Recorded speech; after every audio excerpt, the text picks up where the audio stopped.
Hello. Hey. Hey, what's up?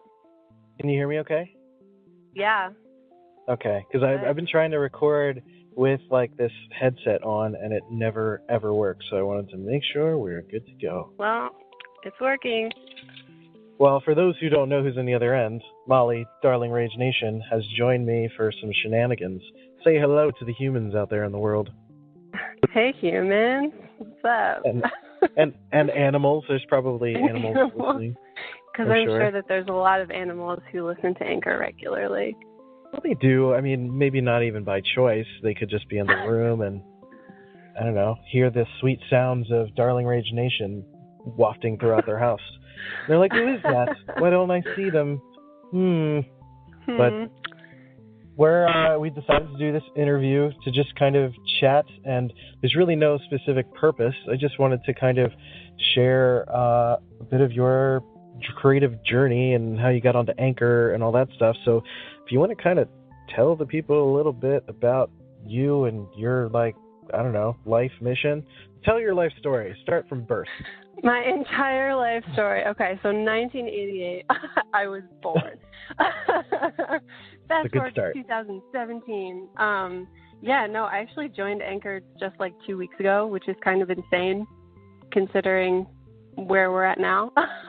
Right. So, it's just cool because the platform's growing so much. So I found out about Anchor via Natalie Frank and the Rising Tide Society, and she did like a Instagram live about it. But I'm pretty sure Gary Vee was talking about it weeks before her, so I had heard about it. But when she talked about it, it was like all my circles started migrating over there. So it was like, oh, well, that's the cool thing to do. We'll go over to Anchor and leverage voice. Since then, like half of those circles have stopped using it, so that's helpful.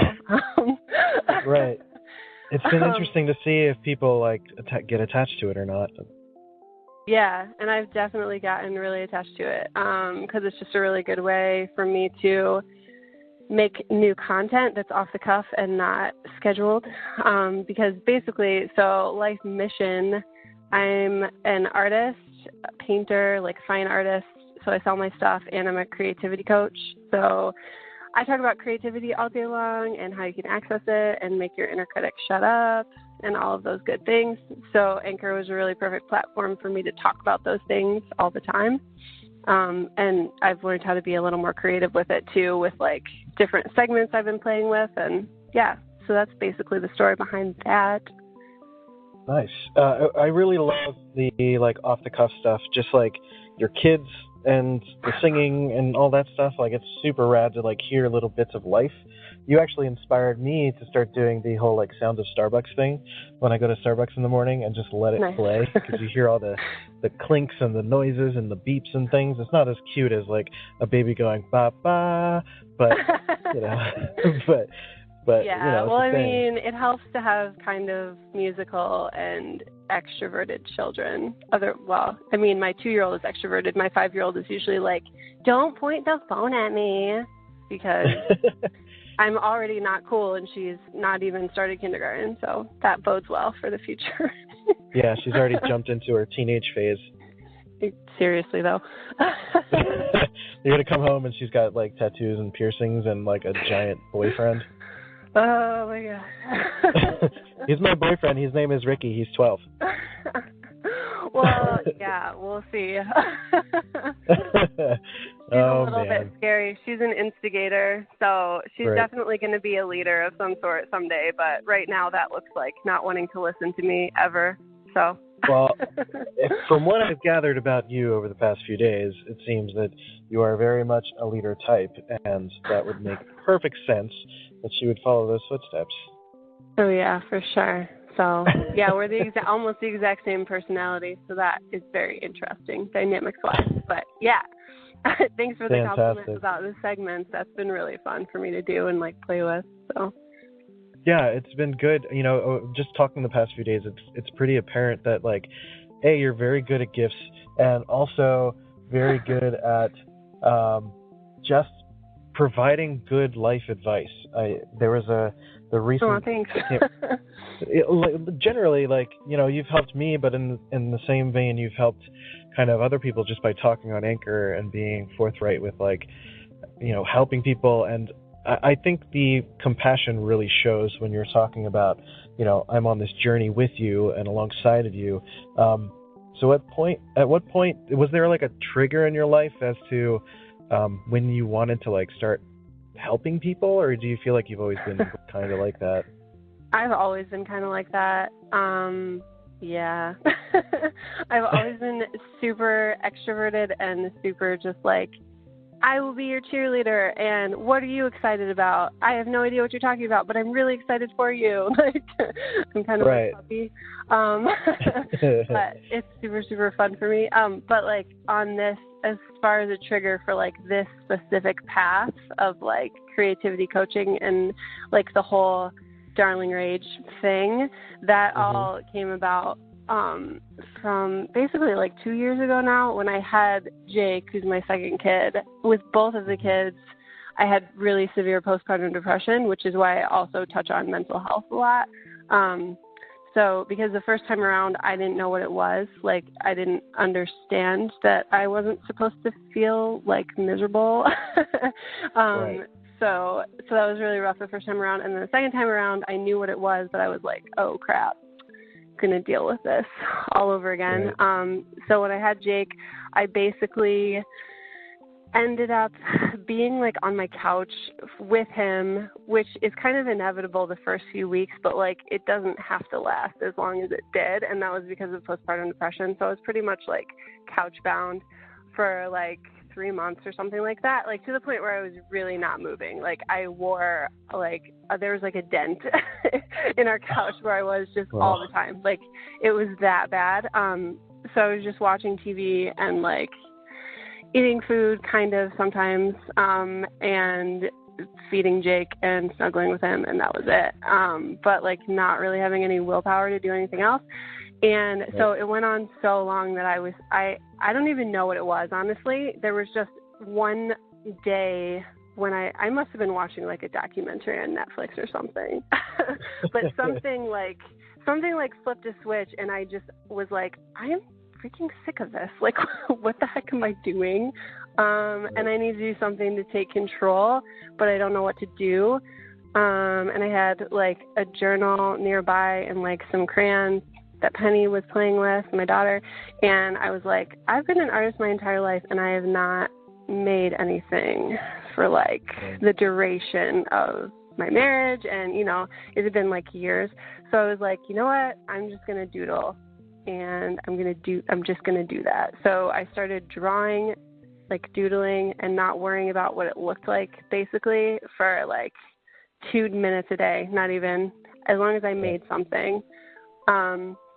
And then that kind of turned into, I was like, well, I need something to keep me accountable.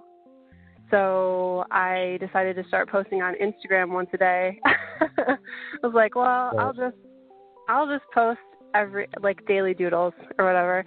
And I started posting those, and lo and behold, people started liking them, which was not my purpose at all. And it was kind of a little embarrassing, to be honest, because I was like, oh crap, this was supposed to be like just a therapeutic thing for me, but apparently it's helping other people too. And I started actually writing almost like meditations, but kind of like letters to myself on Instagram, but they were directed at whoever was going to read them. So they would sound something like, hey, love, I see you. I know you're totally depressed right now. You don't know if you're ever going to make it out. Like basically a letter to myself, but because people identified with it, I was getting a lot of people reaching out to me and being like, thank you. This like saved my life today. Like crazy stuff like that I didn't set out to do. But the more that I did it, the more I was like, this is awesome. And yeah, so that whole process, there was a lot more like nuance and complexity to it, but basically that led me to just coming into my own as a full-blown artist and being comfortable with calling myself that, and then calling myself like a creativity cheerleader or like a creativity coach, just because I was like, life is too short. And we also had a friend that died in 2014, like really tragically. So I would say that was another catalyst for like the whole life is too short to do stuff we don't want to do type thing. Yeah. So it was like, yeah. Perfect. So basically all of those things kind of coalesced to put me on the path that I am right now. So yeah. I mean, that's like a beautiful, oddly beautiful story. It's interesting to see that you like really kind of took the compassion that you give to others and realized that you kind of had to apply it to yourself, and that. Yeah. You still there?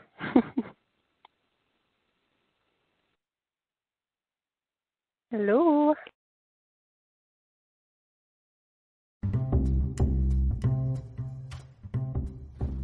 If you've been dying to start that podcast about doves, or about your favorite jacket, or about a long-lost love, or a murder mystery about a cat who murdered everybody, you can start it now on Spotify for podcasters. I've been on Anchor for a long time, and now it is officially Spotify for podcasters, and it has been a platform that has been growing for forever. And I love it, and I still use it to this day, and it has hosted this podcast for 500 plus episodes now. So I highly recommend it. It is free to use. Spotify for Podcasters lets you record and edit podcasts right from your phone or computer. So no matter what your setup is like, you can start creating today. I'm literally on my bed recording on my, like the phone is on the bed, and I'm just talking, and it's not that complicated. And then you can distribute your podcast on Spotify and everywhere else that podcasts are heard. So video podcasts are available too if you want to show your pretty face and have people see you. And you can do all that too. So just do it. It's totally free. No catch. Give it a try. Spotify for podcasters. Let's go.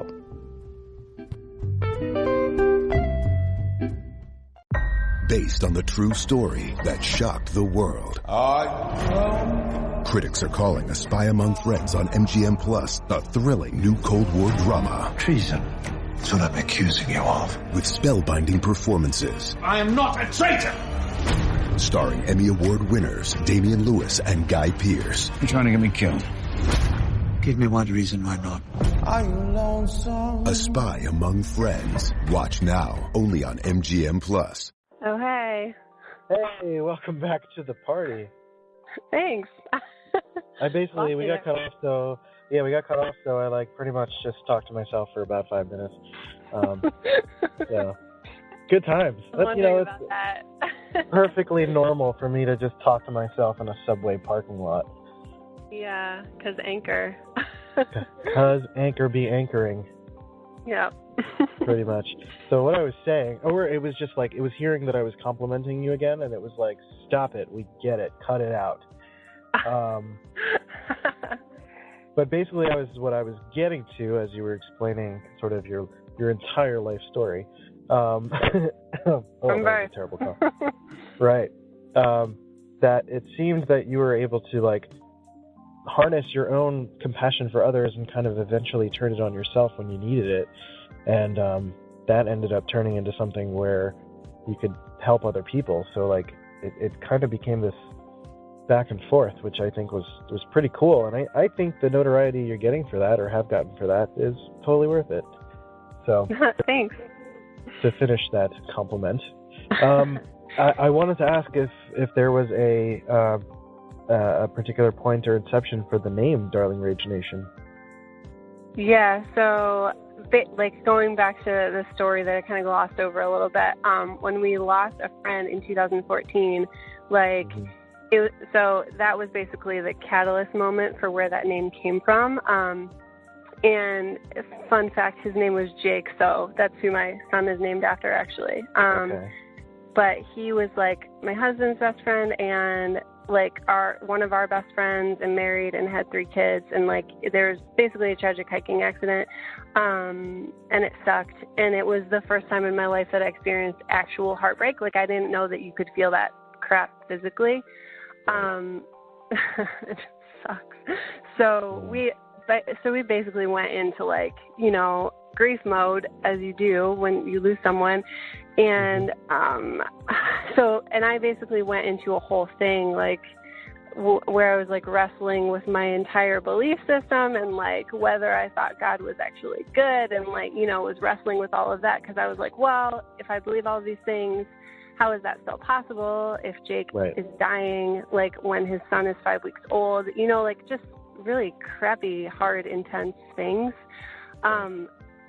And it was a long process. It was basically like a wrestling with God process for me, and my own beliefs and everything. But then by the end of it, I kind of came to a place where I realized, you know what, like this, like loss is part of the journey and it sucks, but it can also be beautiful, and beautiful things can come from the terrible loss.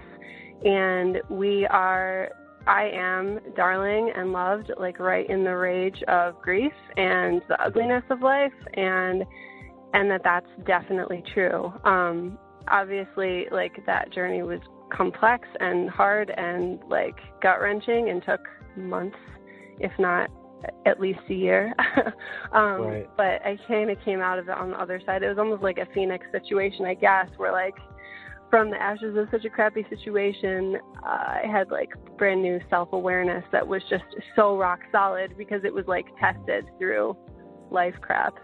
So, and obviously like the whole Darling Rage thing, that was a name that kind of came to me on the fly when I was trying to figure out a name for my business. But it came from like months and months and months of like inner wrestling and stuff. But when it came to the moment of me actually coming up with that name, it was just like off the cuff and like, yeah, that feels right. Cool. Right. Let's use that. And it seems super fitting. Like it fits the entire essence of really what you're doing. And I think the story even gives it even more weight, which is pretty cool, and cool for you to even share. You know, sometimes that stuff is hard to talk about. Yeah. Well, and I'm pretty sure like, if you go back in my Anchor episodes, it's like my second or third episode. I go into even more detail and like minutia, and kind of explain the whole thing. But yeah, and it's also interesting because the name, the Darling Rage, those words together are super fitting for me as a personality as well, because I have like edginess and stuff to me, but I also have softness, and so it was pretty all-encompassing. It was kind of a cool moment when I came up with that. I'm like, yeah, this is good. We're going to keep this around for a while. You just have like hands in the sky, this like Aretha Franklin moment, like everything is great. Yeah. It was. Sing to me, child. Yeah, perfect. Like, wow, we've just unlocked something here. This is awesome. Fantastic.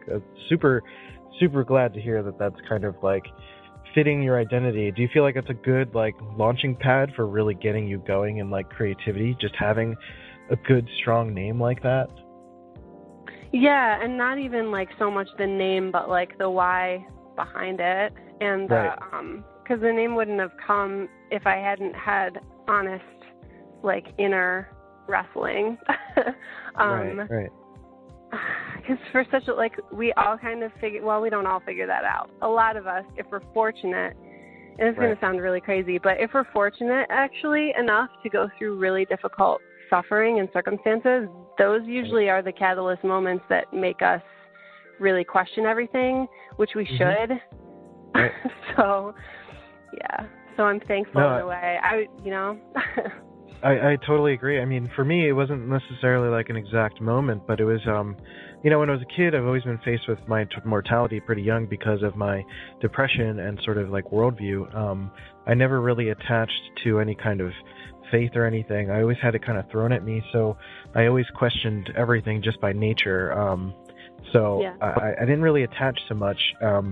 And for me, I've always just kind of like faced my mortality young, and I guess that kind of gave me a sense of gratitude pretty young for how to approach life. And that's why I've taken chances to like come to California and do different things, because you only live once.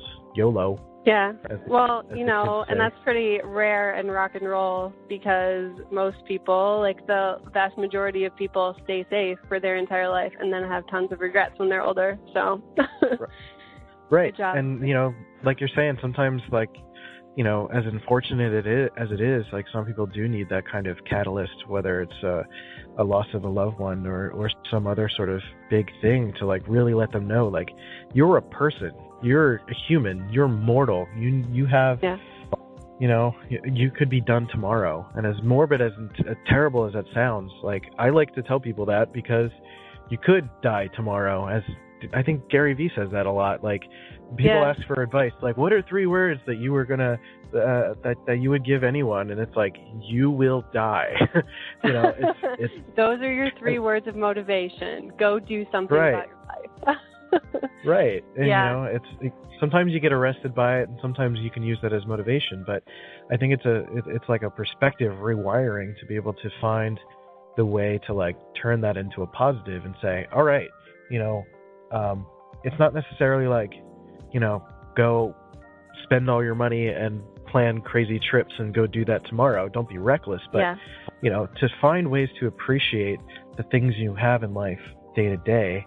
And, put more value in those things, Yeah, and it's definitely like, it's a balancing act because you have to remember your mortality, but then also figure out ways to, like, celebrate and be content and present where you are while also dreaming big, which is, like, a really tall order. So I feel like it takes a lot of practice, and, like, it's kind of like creativity. I kind of talk about it all the time, but because of everything I've been through and, like, all that I've learned, I don't really have very much patience for when people say, like, I don't have time, or it's like, no, like, you totally have agency over all your choices. So you just don't want to do that thing, basically. Right. It's usually about priorities more than it is about time. Time is usually just an excuse. Yeah, because we all have the same amount. So. Right. I think I did a recent episode about it. Like, we only have, I did a whole time episode thing where it's like, everybody has 24 hours a day, and there are rich people, there are successful people, there are happy people, there are all sorts of kinds of people in life who are doing different things with those 24 hours a day. And if you're unhappy in life, maybe you need to watch one less episode of Game of Thrones. Like, right. Refigure your priorities. And I mean, for me, I'm utilizing as much of my time as I can. But, I think it's important to chill out and make sure you get some rest too. So that could segue into a question. What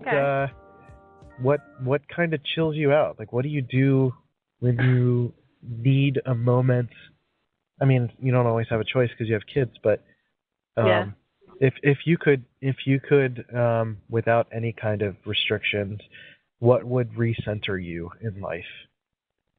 So that's actually really interesting that you asked that, like, without restrictions question, because I also talk about self-care a lot, and I just did, like, an interview on someone else's, like, Facebook Live a couple weeks ago, and she was asking about, like, creative self-care and all that stuff, and, like, so, like, self-care doesn't have to be 5 hours in a bubble bath.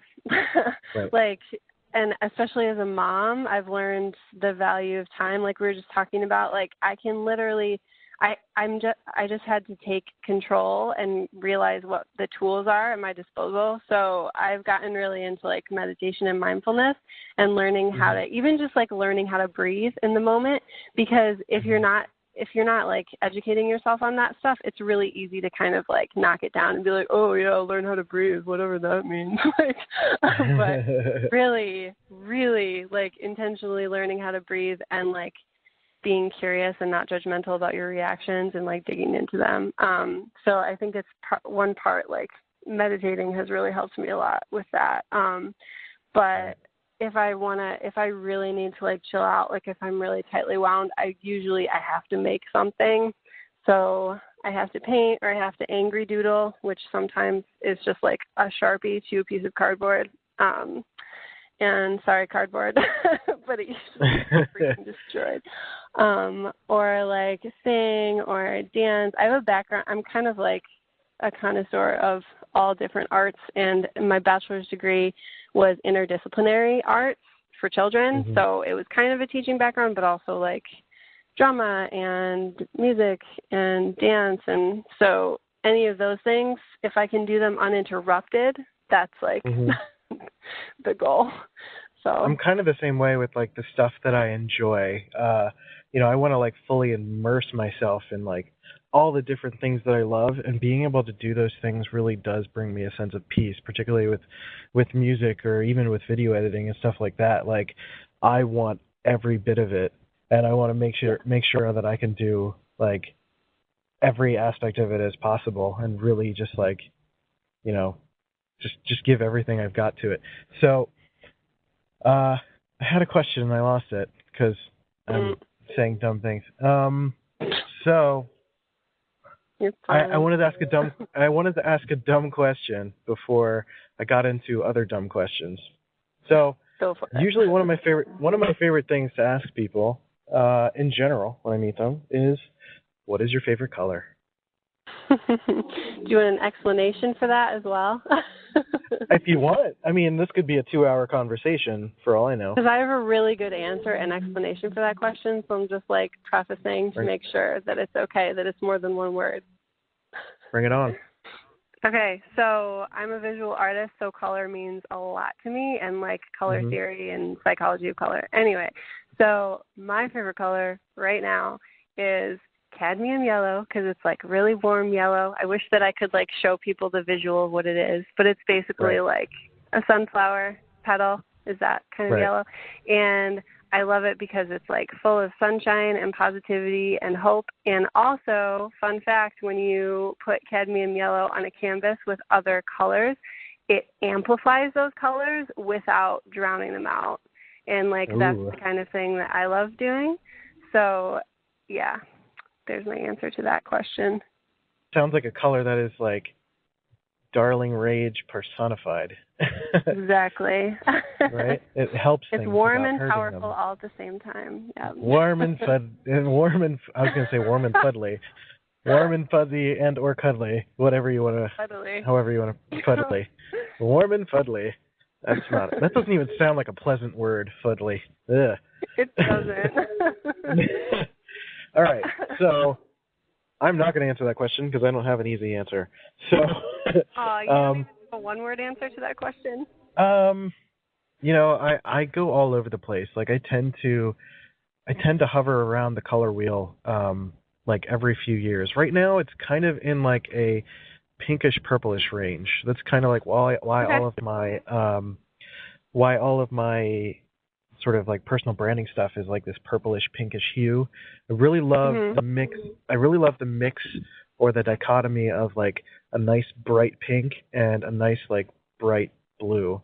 Those two, just I could throw that on a filter of everything and I feel like it would look fantastic. So I don't know, I'm just really obsessed with that sort of look right now. It feels really good. And there's sort of like a trend in design of doing like heavy duotone stuff. Yeah. So I really love those two colors. Like that is my default when I'm trying to do something like that. I'll try that first. Just because I like the way it feels and looks. Nice. Yeah, I love that like vibrant colors are a thing right now. Makes me so happy. So I have so I pulled up an article of 36 fun interview questions, and I think you should pick a number between 1 and 36. Oh, man. 12. Well, that's a good number. I like 12. 12 is one of my favorite numbers. Nice. Mine too. That's why I picked it. I'm excited to hear the answer to this question. What is the funniest thing that has happened to you recently? Stumbling into Anchor. I guess. That's a hard question. I don't know.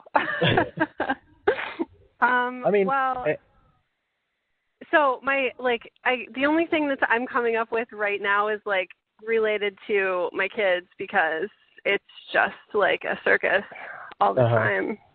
So, yeah.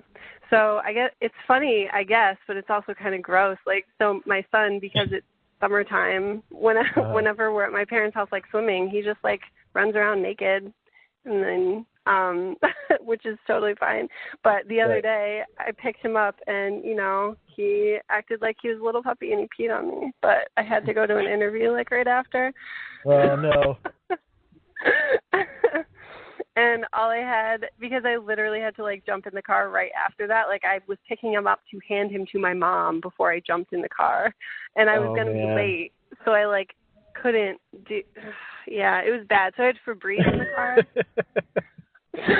So I was like going to the interview and like trying to Febreze the heck out of my shirt. And yeah, thankfully I always like have some sort of like cardigan, not on purpose, just because I'm like messy. Right. So I kind of covered it up, even though I probably looked really dumb for wearing a cardigan in like 85-degree weather. But I couldn't let them see like a pee stain on my shirt. Right. But I got the job. Because that would be bad. It worked out. Nice. I mean, either you did a really fantastic job or their standards are incredibly low. Yeah. Hopefully the first one. Right. They're like, the last guy came in and he had poop everywhere, so you're an upgrade. Yeah, anyway. you're a step above. This is You're making us move up in the world. All right, pick another number, 1 to 36, except 12. 33. 33.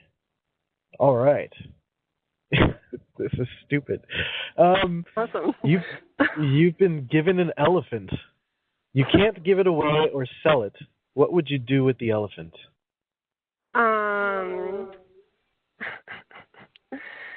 Create some sort of sideshow, I guess. All animal activists everywhere are like, we hate you. Right. Right. Oh, you just lost a lot of friends on Anchor. It's fine. Not everyone's going to like you. It's okay. That's true. That is very true. I either that's an upcoming thing I wanted to talk about, or I already did. I can't remember. But that's huge. I mean, elephant is huge. That is. I mean, unless it's a baby elephant. Is it a baby elephant?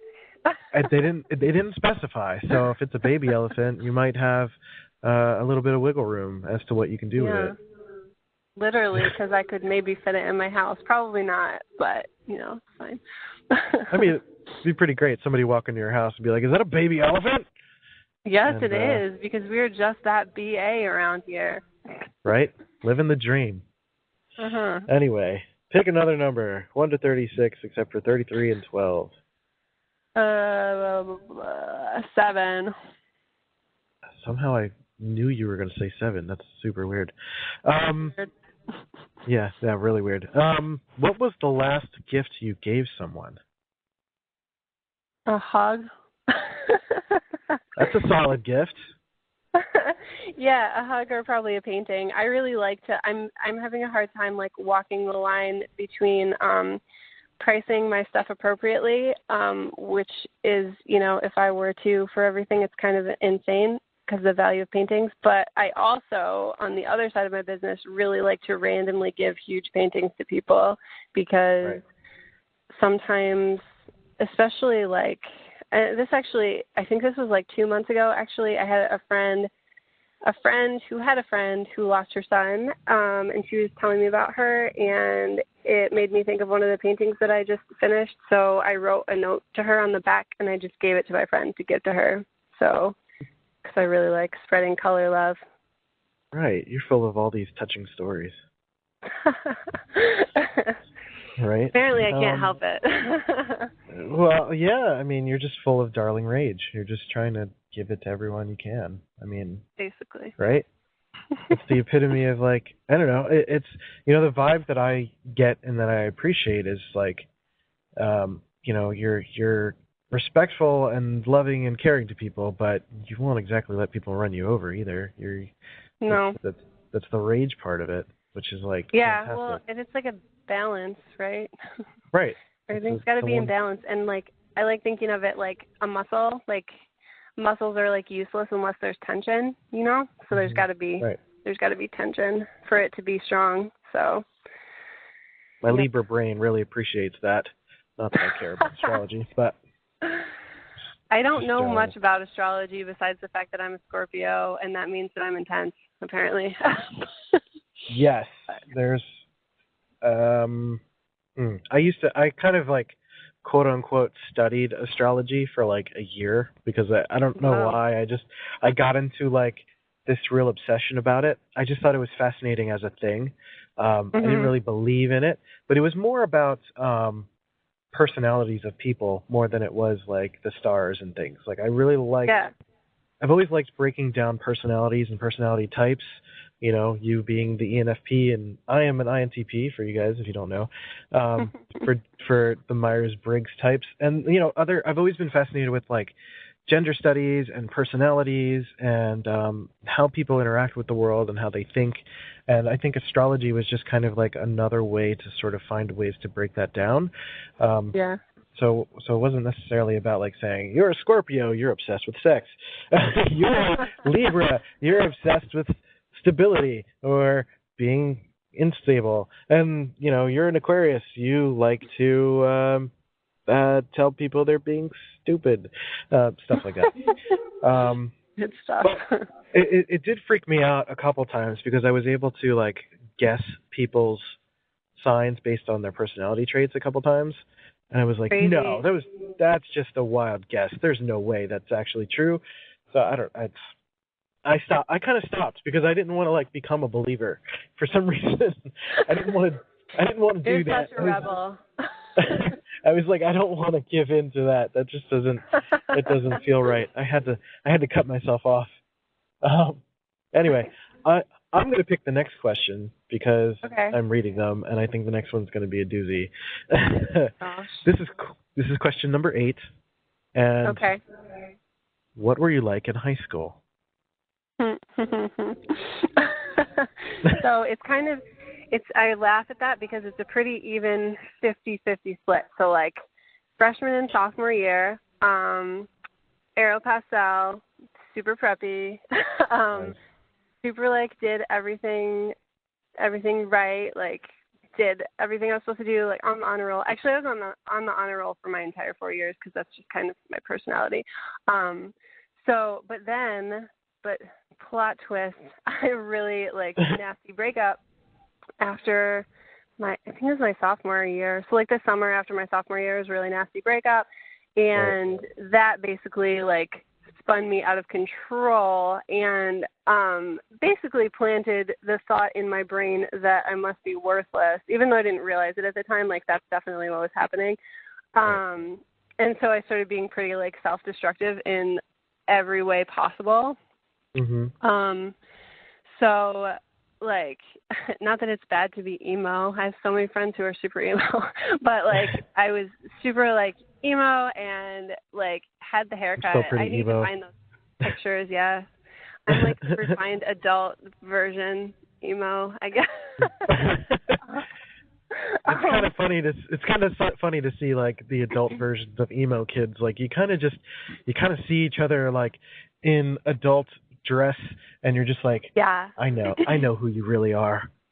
Yeah, you know what's something really funny that one of my friends said recently that I was like, heck yes, that is totally true, is that, you know, the whole hipster movement or whatever, like either you're a true hipster and you're like fresh out of high school and everything, or you're a punk kid who like grew up, because punk kids all present as hipsters right now. Like if they're over like age 23 or whatever. Oh man. I just happen to have a beard and dark glasses and wear flannel. There's nothing. You just proved my entire point. We're not going to get into this. It's fine. I can be kind of hipstery. I'm not obnoxiously hipstery, but... Well, you know what's also funny is that isn't like part of the definition of hipster, like someone who's like, well, I thought that was cool before it was cool, and like I feel like you're resisting the hipster label is kind of like ultimate hipster move. I know, I do that on purpose, but... Yes, I know. It's funny because like I would say that, or I'd continue to go down that rabbit hole, and you're like, you're just being even more hipster, bro. Shut up. Stop it. I'm going to go listen to Dashboard Confessional now. Called it. Yeah. That's fine. Whatever. It's a style that works for me. For real. So, high school. Exciting. I hated high school, personally. Really? Yeah, not a big fan, but maybe that's something we can talk about on your station. Anyway. I'll take note of that. Yes, I have many many embarrassing and ridiculous stories throughout my life of making bad decisions and being a punk kid and being rebellious and not catching the baseball when I'm supposed to. So me too. But move on to the next question. Move on to the next one. Right. I mean, if we're gonna be here for 3 hours, we can keep going, but we should respect our listeners. Okay, let's keep going. Pick another number 1 to 36. I can't remember the ones you did, so just pick one and I'll tell you if you did it already. 31. 31? Kind of jumping up and down here. I see what you're doing. There you go. Describe the color yellow to someone who is blind. I did already. You kind of did, actually. Yellow looks like Sunshine Fields. There you go. That's a very good description for someone who's blind. I think they can. Yep. It feels like black? No, that was a terrible joke. 1 to 36. Pick another one. 2. 2. I'm glad you appreciated that terrible joke. Okay, this one's a good one. You're a new addition to the crayon box. What color would you be and why? Does that mean I have to come up with a new name? That could work. Yes, come up with a new name and what kind of color it would be. I don't know. That's hard because my automatic thought is that, like, the crayon box has, like, everything already. So I would just become an existing color. So besides yellow, I also really, really dig robin's egg blue because it's really refreshing. Right. And calming and pretty because everything is pretty. Everything is pretty. Basically. Right. We were talking about this before, but I think that everything is awesome most of the time. So it's really hard for me to get to a place where I'm like, yeah, no, I don't like that thing or that thing sucks. I'm not a complainer usually. Like I'm an encourager and I just dig stuff all the time. So. Well, that's why you're like super fantastically easy to talk to. That's why I've basically been speaking to you for like 3 days straight. So like, I imagine this blue color just like popping into the crayon box and just be like, "Hey guys, how's it going? You guys having a good time? All right, I'm here to, I'm gonna open this box now, so we're gonna have ourselves a real fun time. You guys ready? All right, cool. Doesn't have a pool party? Yeah, right. Who brought the snacks? Anybody brought snacks? I got tacos. Let's listen to some emo. Yeah. Who brought the Newfound Glory? All right. Anyway, Newfound Glory sounds like it should be like a beer at this point as well. Yeah. So, okay, another number. Maybe we'll do a couple more. Okay.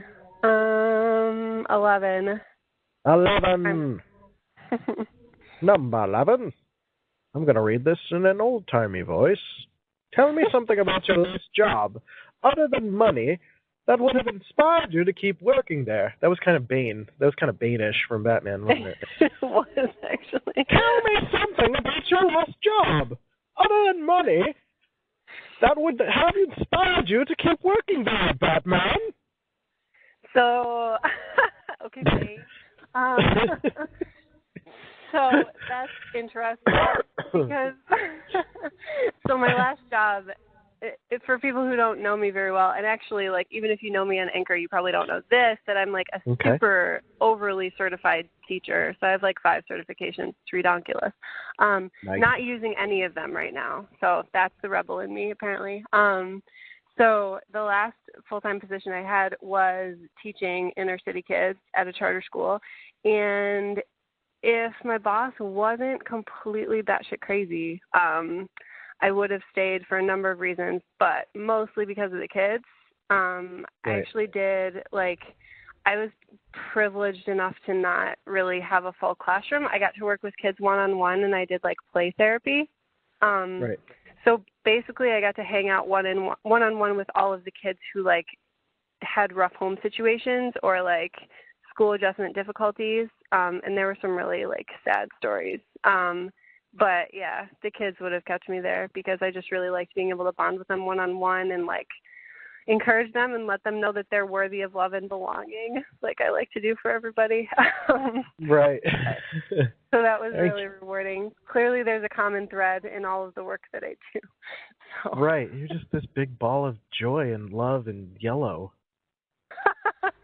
Basically like the sun or something. Right. Warm and fuddy. Which is, I mean, you know, kids particularly need that. You know, they don't always, you don't know what they get at home. You don't know if they get the love that they really need. So they need it in all areas of life, you know. So teachers are ballers, like, no joke. The good ones, I should say. Like, they really do put in so much work and caring, and, like, it's fantastic. I'm going to pick a question. Shout out to all the teachers. Yeah, teachers, what's up? Let's see. No, that's a stupid question. Don't pick question number 27. That's a stupid question. Some of these are really dumb. All right, just pick a number. We can make it interesting. Yeah, let's just pick another number. 18. 1 to 36. 18. That's a good year. Totally. 18 was like 18 was one of the first times in my life where I was like, I'm not gonna really do anything that anyone tells me to do. I mean, I did that a lot when I was a kid, but it was the first time that I was like, all right, I'm out of high school. Yeah, screw you guys. Number 18. 18 was a rough one for me, so. Yeah. Well, we already covered some of that, so we won't have you dive further into that. So, number 18, what inspires you? Everything. No. I just wish you should have came into this like expecting to give like cop out answers for everything. I would have hated this. Like everything. What's my favorite color? Everything. My favorite color is all of the rainbow and everything. Yeah, no. What inspires you? Dogs. I want to thoughtfully answer this question. Actually, so what inspires me, I think, is people a lot. Obviously, I'm an ENFP, so I really like connecting with people and talking to them and hearing their story. And I love hearing stories of people who have, like, completely different worldviews and perspectives from mine. Like, I love that. It's awesome. I love getting into conversations with people, and I really love seeing people, like, putting up a fight when they shouldn't, when it doesn't make sense for them to. So, and any human being stuff makes me really excited. But I mean, I love colors and stuff too. So, and I'm a like film connoisseur, and I love special effects. So I feel like I watch Netflix to do research, like color research, because I could watch a really, really good, like, what's one of them? Like Song of the Sea is one of my favorite, like, animated films, and, like, just the narratives and the imagery, and, like, oh my gosh, I was at the end of that movie, I was, like, ready to crawl out of my skin because I was like, I have to make a ton of stuff now. This is so awesome. Have you seen The Little Prince? Yes, that was my second answer to that question. I thought that was everything. I remember that being that was like so visually striking. I remember how like I was supposed to be because we were going to do some campaign stuff for my last job. We were going to do some stuff for that, and then they decided to pull it from theaters. And I was like, oh, all right. It seemed like it was going to be interesting, and then it came out on Netflix, and I was like, wow, this is like gorgeous. I would have loved to see this in theaters. Yeah, same. Yeah, and when we watched it on Netflix, I didn't know. I actually hadn't read the book because it's based on a children's book, and I hadn't read it, so I didn't really know what the plotline was. But it was like, oh, it's a kid's movie. I'll watch it. Watching it with my 5-year-old, I'm like bawling on the floor. I'm like, this is the most beautiful thing I've ever seen. Oh my gosh! And he's like, what's wrong with you, mommy? So I know you've like painted on canvas and stuff. Have you ever done any other kind of like children's books or any other mediums or anything in that involves painting? No, like, so children's books crossed my mind. I think the reason that I haven't really gone into stuff like that or like illustration is because I'm such an intuitive and process-based artist that almost the only way that that can like result on the canvas is like abstraction. So it's so I'm sure I would love in the future to like make books and stuff. But when you look at my canvases, it's a lot more like ethereal and gestural and impressionistic and abstract. I have a couple of different styles that I work in that are like my style and my voice that have come from like the last couple of years of just painting my brains out. But yeah, I'm super process oriented, and I can't, like, if it's something creative, business is one thing. Like, I love running a business and I love all that part of the brain. But like, if I'm creating something, I really need to be able to do it like in a very body kinesthetic way. And it has to be off the cuff, and it has to be like straight from my heart. So I don't like having like one to, of those, plan it out. like one of those moments where like, you know, I always describe it as when I would draw something, because I've done some illustration, but not really as consistently as I would like. I describe it as like this: your eyes roll in the back of your head kind of feeling, like time stops and you're just like immersed into it, and you come out of it and you're like, I made that. How did that happen? I feel that way with like, like getting into that flow state is like a high. It's like orgasmic. It's like this incredible feeling to get to, and I don't know. I think we all strive for that, but I feel that way when I make music and doing all these things. It's just, I think it's why a lot of us do what we do. Yeah, for sure. And I should add too that I'm technically classically trained, so if I wanted to, I could make some pretty badass realism stuff, but I just don't really want to. So I've worked in like charcoal and all of those things and done like life drawing, but it's just not something that resonates with me right now. So question that I'm curious about: what you've mentioned to me that you watch like superhero shows and stuff. Do you have a favorite superhero? That's really hard. Because I love everyone. Another cop-out answer. I know.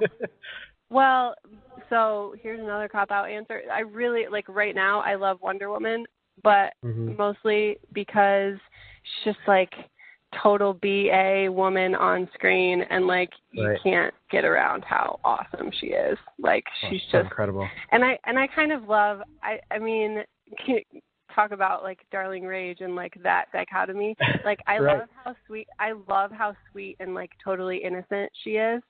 And obviously she learns as she goes, but she still retains that like innocence while also being a total badass.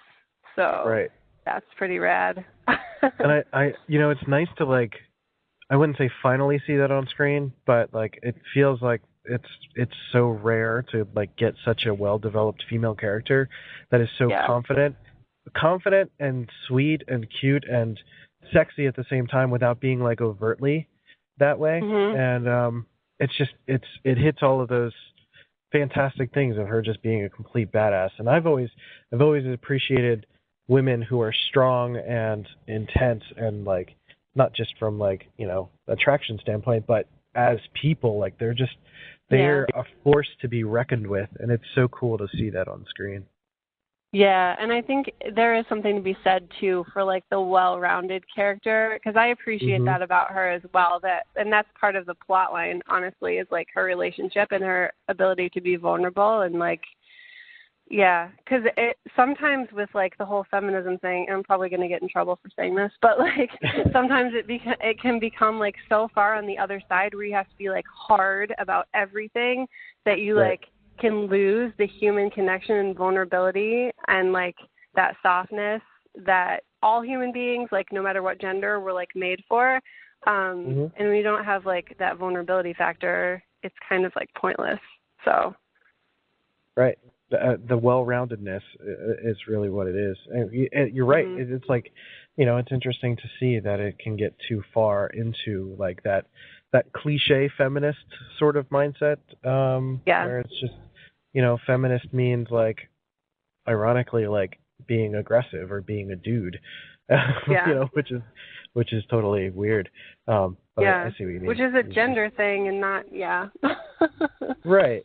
It's a whole other can of worms that is probably not the best thing to try to break For down sure. at this point. But if anyone has questions for me, just call into my station and we can have an actual conversation about that. So. Yes.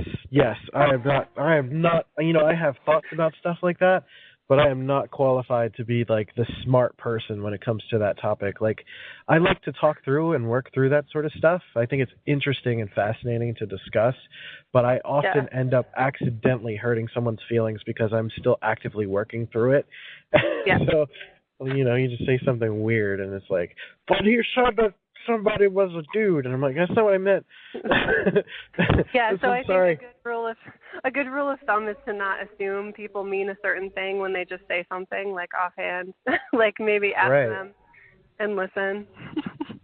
So how do you feel? How do you feel about like Anchor as a voice medium versus like Facebook and Twitter, which are more text-based? I know we had I don't know if you were in on some of the early discussions I had on Anchor were involving like online communities and like the differences between voice and text, and how with text you can misconstrue so much and misinterpret so much, for better or worse, usually for worse.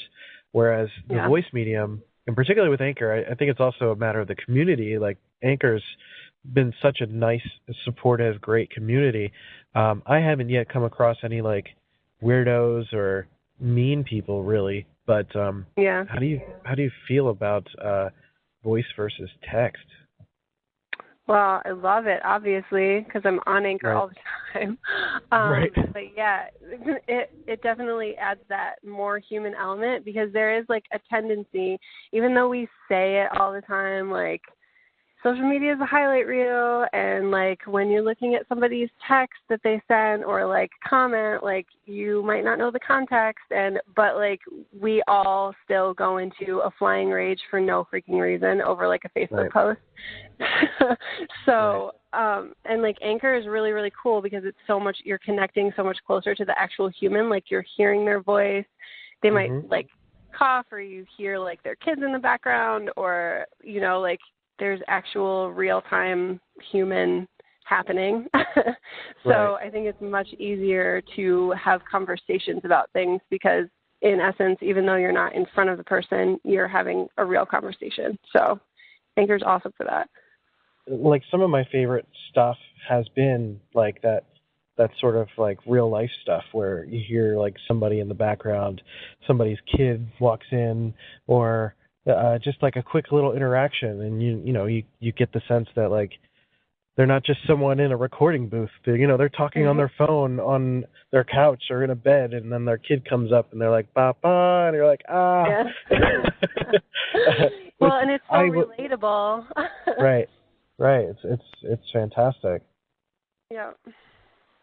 I love Anchor for that. I think the voice stuff, like the misconstruing of context, is so dangerous, and I think it's not to get too heavy into like crazy like political topics, but it's like a lot of people have misconstrued people's intentions and descriptions of things because of text. And not that people are talking about that sort of stuff on Anchor, but some are, and I think it's easier to understand where someone's coming from and really learn about people's backgrounds, even just by the way they speak. It's fascinating. Right. Yeah, it's a lot harder to make assumptions. Right. So that's good. Let's do 2 more questions because we're coming out to like an hour on this version. And I think for the sake of our listeners, I already had a 2-hour interview with Purse. So we don't even know if anybody actually listened to the whole thing yet. So admittedly, I have not gotten through the entire 2 hours yet. Right. So. But it's cool. You're one of the haters like the rest of them. I know.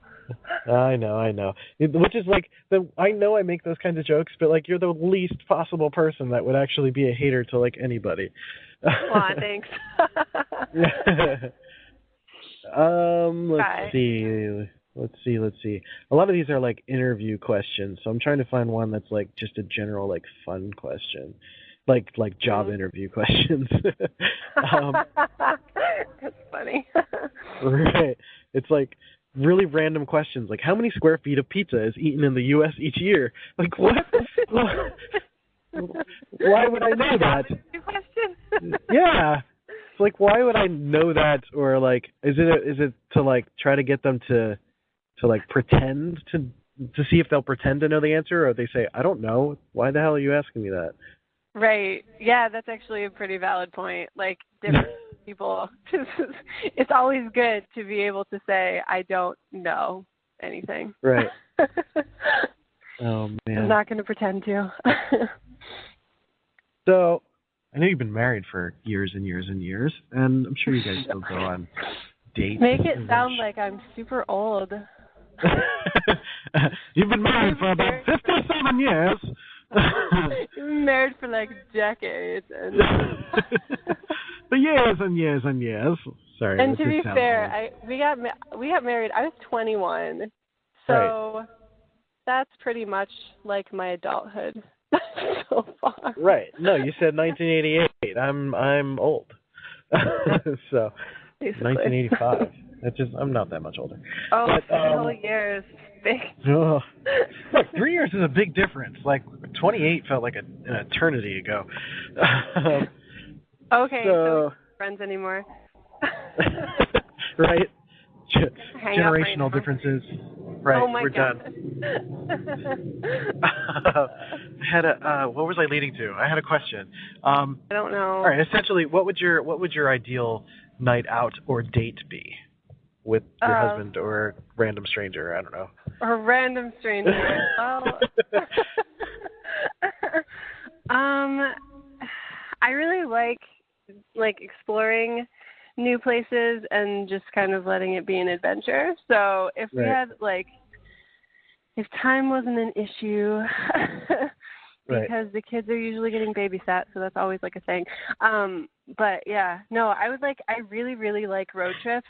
And not even necessarily for like the destination. Like I really like driving in a car with someone and like singing songs at the top of our lungs with like the windows down and then just like talking about all manner of things because I'm a total verbal processor. So that would be fun. And then there should probably be some form of like nachos in there somewhere. Yes. Yes. And then end the night with like a really rad movie and like snuggles and stuff because that's cool. What would the rad movie be? I think it depends. Like, if the person, so I'm a total nerd geek, and I don't know which one of those words I'm supposed to use for myself, so I use them interchangeably, but I know that there's like a difference. Sure. Who cares? But like, I'm really passionate about people seeing like trilogies. So if they haven't seen a trilogy, I'm going to be like, well, you should probably just have an open mind and see the damn trilogy. So, like, if someone hasn't seen Lord of the Rings, for example, I'll be like, well, we're just going to sit on this couch for 12 hours and watch Lord of the Rings because you need to be educated. For about 6 days. So that's pretty much what would happen with me because I have not seen Lord of the Rings. So that's something I'll have to do at some point. Okay. It's like snack breaks and stuff like that. I don't know. That's fun to me. Right. Yeah. Take a break. Make sure you get some cardio in and take your time to like stretch out and move the limbs. Stretching before 12 hours of Lord of the Rings. Right. Move the limbs, stretch the legs, spread the legs out a little bit, that sort of stuff. So, absolutely. So what is I know this is going to be a really difficult question. So you can speak in generalities here. I will allow it. Okay. Favorite bands and or musicians? No. Just start spouting them off. It doesn't matter. Okay, so... You don't have to rank them. Good, because that's never going to happen. Right, it's impossible. So I literally collect music like it's candy and hoard it and then Nice. listen to it a bunch and then forget about a band for like 5 years and then rediscover them and get really excited. Right. So, and because I'm like a puppy dog about everything, I would say like some of my favorites right now, it's totally random, but like Guardians of the Galaxy soundtrack is like on point, but that's like a whole bunch of different bands. Right. But I can listen to that soundtrack all day long. It's like the best. And I really like Matt and Kim and 21 Pilots and the Dirty Heads, which are all kind of in the same genre, I guess, right now. But I also really love all the nostalgic, like pop punk, everything. All American Rejects, which, funny story about All American Rejects, when I was in high school and I was like super dumb and naive, somebody like said that band name, like All American Rejects, and for some reason in my brain, I didn't know that it was a band at that point, number one, and like in my brain I was like, All American Rejects, that's so mean, like someone has a list. Like, all of the American Rejects. I literally was like upset about it. Oh man, that is super cute. That's pretty ridiculous.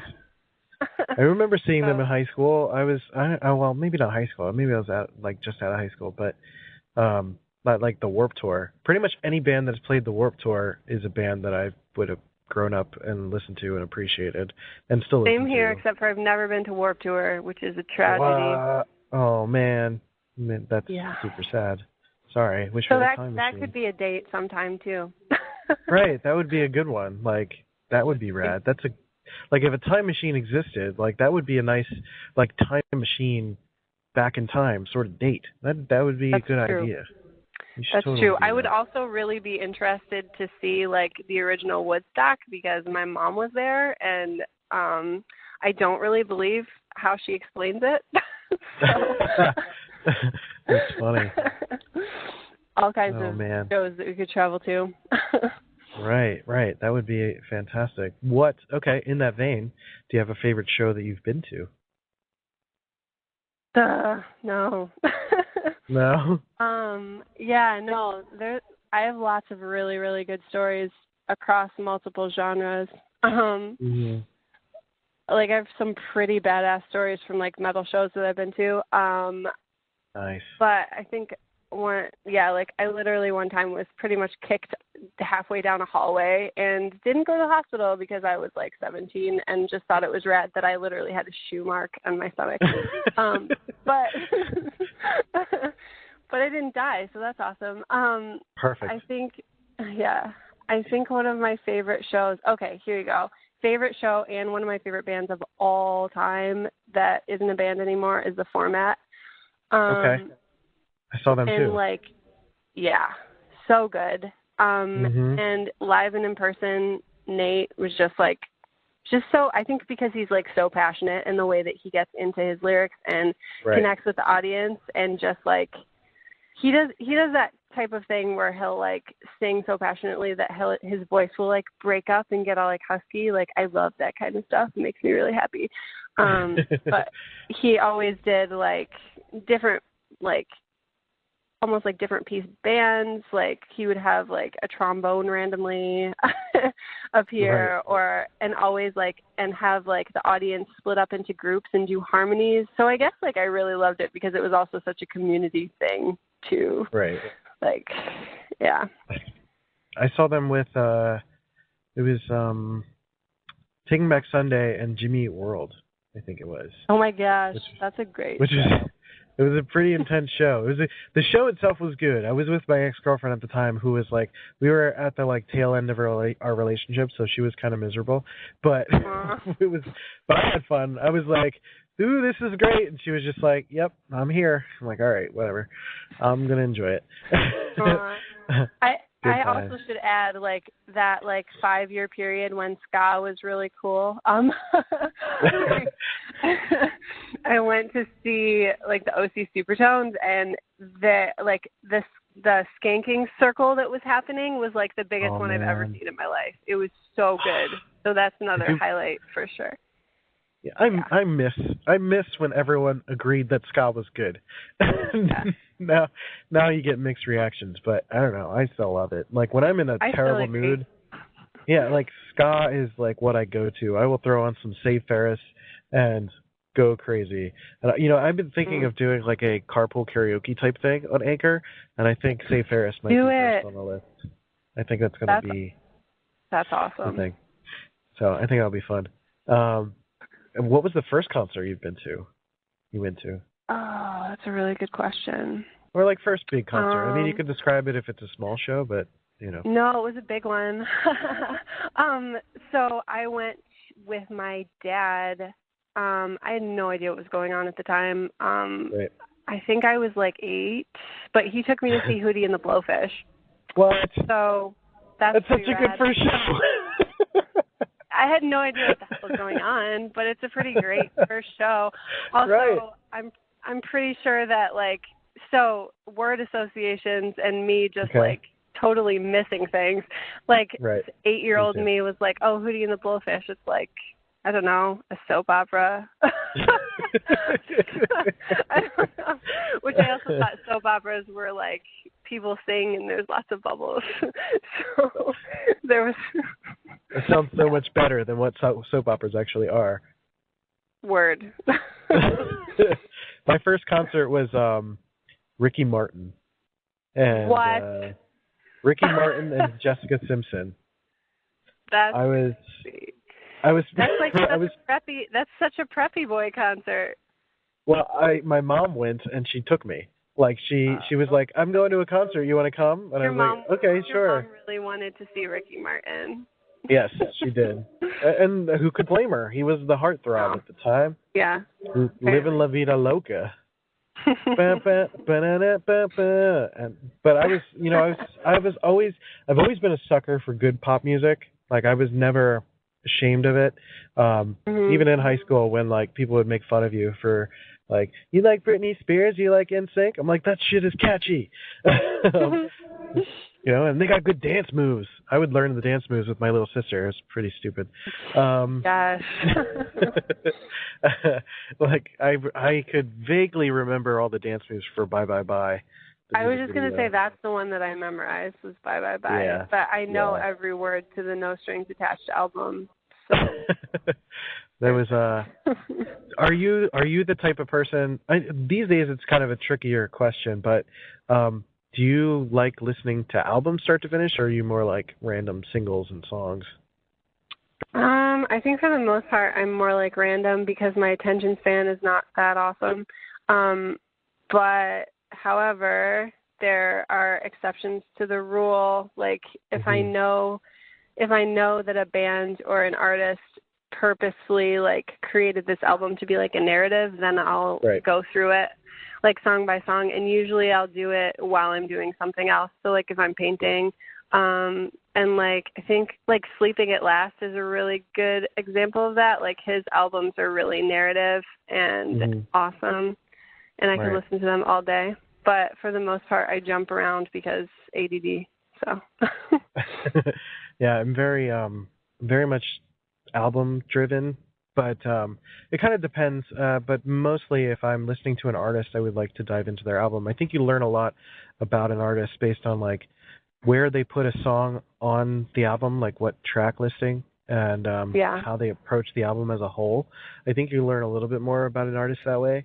But I listened to albums that way a lot when I was younger, like listening to CDs and stuff. So I would always listen to them straight through. I listened to a lot of Jimmy Eat World, Incubus. The Ataris album is probably, the Ataris So Long Astoria is probably one of my favorites to listen to start to finish, as well as I'd probably, if I could pick like a number one or close to number one, it would be Yellow Card's Ocean Avenue. So good. It's such a like an easy like cliche answer, but there's a reason why it is. Like I feel like that album saved my life on so many levels, and it's described my life in so many different ways. Like from Ocean Avenue to like Back to California, which is totally fits a lot of my life and things that I talk about. Like it's I could pop that album on and for me, albums, listening from start to finish is like an immersive experience. Like, I only do that if I know I can listen to the whole album. Otherwise I'll just go track to track. But if I'm like going for a drive for at least an hour, I will most likely, if I'm by myself or if somebody that I'm with agrees or is into the same album, I'll play it start to finish. Otherwise, just, some fun playlists with a bunch of nostalgic tracks so you can sing and go nuts. It's a good time. Yeah, for real. And I was going to say, too, I think All American Rejects, once I learned they were a band, their like self-titled album that had like Swing Swing and Time Stand Still and all that, totally like front to back album, and also like coincided with my breakup in high school. So it's really interesting how if something like that has to do with like a event in your life or whatever, you can listen to it again and like still get a very visceral like emotional reaction to it. It's crazy to me. But yeah, there's so much of that for me. Same deal. That's why Ocean Avenue sticks with me so well. And Jimmy Eat World's Futures was that for me too. There's so many amazing tracks on that album that I both want to like feel this like immersive joy, but like kind of want to cry and let out emotions at the same time. It's real intense. That All American Rejects album was kind of the same thing for me. But I don't know when that album came out, but I remember when All American Rejects first came onto the scene and like Swing Swing came out, and like I think it was the last song was one of their singles also. I was going through my first breakup because I didn't get my first girlfriend until I was like 15, and then we broke up like maybe a year and a half later, and that album was like that was the birth of my emo years. Like that totally set me into that musical emotional connection direction. Same. Right. Well, the streetlight just came on. It freaked me out. The streetlight is red. I'm like, somebody coming at me. It's weird. I don't know.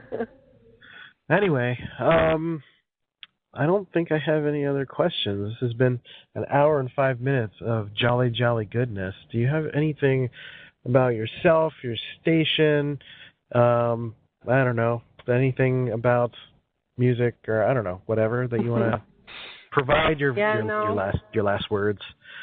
My last words, yeah, no, just like come and hang out with me at Darling Rage Nation because I like having conversations. So I get really bored if people don't call in and like respond and stuff. So you should go check out her station.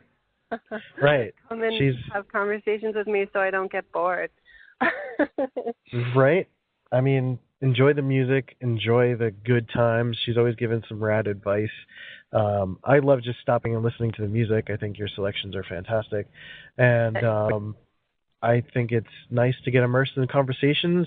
I feel quite grateful to have gotten to meet you on Anchor, and hopefully we'll get to hang out in the future outside of Anchor. But for now, we've got this, and we'll continue to hopefully have more interviews in the future, and I'm sure we'll have discussions back and forth, and echoes, and call-ins, and music, and all the good things. So all the good Anchor things. So shout out to Anchor for existing. Right. It's pretty fantastic. So do you want to push any of your social channels or anything like that too? Yeah, I mean, if people want to check out my art, I'm usually on Instagram at The Darling Rage. So you hang out there and you can see what I'm up to art-wise. So fantastic. Well, thank you for joining me on this lovely, lovely interview. I had a good time. Me too. Thanks for having me. Yeah. Bye. Bye.